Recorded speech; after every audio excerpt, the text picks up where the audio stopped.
El tema sobre el que quiero hablarles hoy es uno de los temas que trae de cabeza a todos los venezolanos, que es el diálogo, la mesa de diálogo que se ha establecido entre el gobierno y la oposición para resolver, para tratar de encontrar una solución a los problemas que tiene el país. Yo les soy sincero y les digo que con respecto al diálogo me siento como en un teatro o en un sainete, porque la verdad es que no entiendo nada de lo que está pasando. Este, Todos los días oímos cómo los dos bandos en diálogo se atacan mutuamente diciendo que no han cumplido con lo que han prometido. Tanto el gobierno dice que la oposición no lo ha hecho, como la oposición dice que el gobierno no lo ha hecho. Vamos a tratar de ser un poquito racionales nosotros y ver qué es lo que está pasando. Cuando se habla de diálogo, en este caso, tenemos que hay dos grupos que tienen que dialogar porque están en posiciones distintas. El gobierno por una parte, el Ejecutivo, y la Asamblea Nacional por la otra parte. El diálogo se hace para tratar de llegar a un punto común. Está claro que cada uno tiene una posición distinta a la otra. ¿Qué hace uno cuando empieza el diálogo?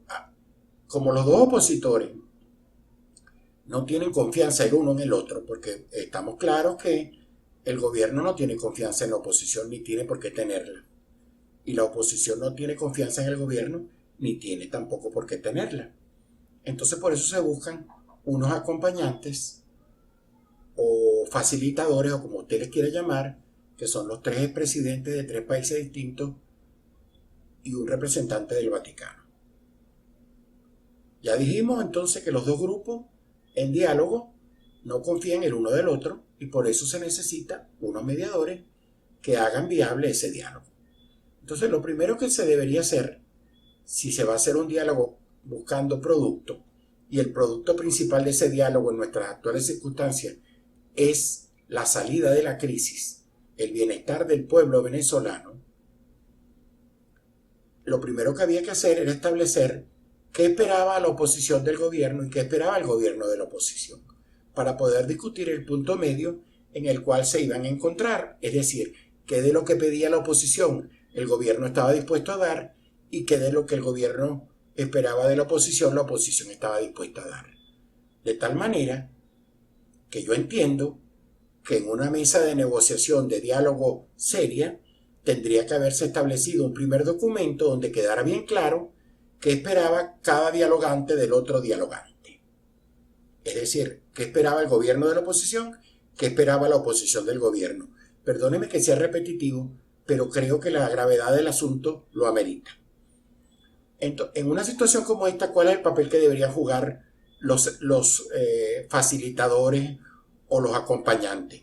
Deberían ser garantes de que el diálogo se produjera en términos cordiales, en términos respetuosos, y sobre todo debería ser garante de que ambas partes cumplieran con lo que se comprometen a cumplir.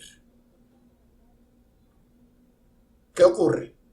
Si se produjo este documento donde está claro qué es lo que cada uno espera del otro, debería haberse producido también un documento para hacer el seguimiento, un acta, como usted le quiera llamar, donde diga exactamente a qué se compromete el grupo que se está comprometiendo a algo, cuándo se compromete a cumplirlo, cómo se compromete a cumplirlo y dónde se compromete a cumplirlo. Son 4 preguntas muy sencillas: qué, cómo, dónde y cuándo.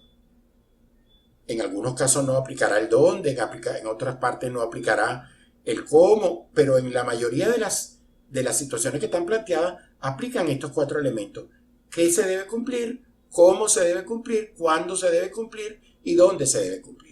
Si estos documentos se han producido como tienen que haberse producido, porque yo no conozco otra manera de actuar racionalmente en un diálogo y más en un diálogo como este, esos documentos deben estar refrendados por ambas partes.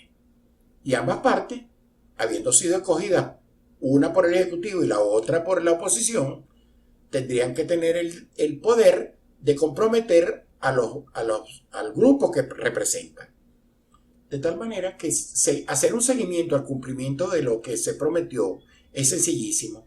Se busca el acta, se busca el documento, debidamente firmado y corroborado por cada una de las partes, donde dice, la oposición se compromete al hecho A para cumplirlo en la fecha X,